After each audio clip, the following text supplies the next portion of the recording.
ह्या अशी कागद आमच्या शाळेच्या परिसरात व वर्गात दिसल्यास आम्ही याची योग्य विल्हेवाट लावतो. हे कागद आम्ही जाळून टाकतो आणि प्रदूषण होणार नाही असे या अशी कागद आम्हाला शाळेच्या परिसरात कोणी मुलाकडे किंवा गावाच्या परिसरात व्यक्तीकडे दिसल्यास आम्ही त्यांची असे कागद वापरू नका व बाटल्या वापरू नका असे त्यांना सांगतो. आणि जर का चुकून तुम्ही वापरले तरच तुम्ही लगेचच जाळून टाका व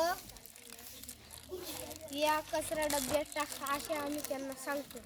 आम्ही एक प्लास्टिक मुक्त शाळा, प्लास्टिक मुक्त गाव व निसर्गाचे स्वच्छता ठेवण्याचे निर्णय घेतले आहे.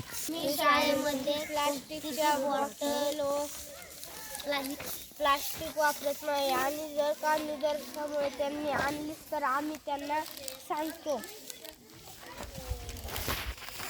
आणि त्यांना वापरू नका असे सांगतो. त्यामुळे आमच्या शाळेचा परिसर स्वच्छ आहे. त्यामुळे कुठेही मैदानात घाण दिसत नाही.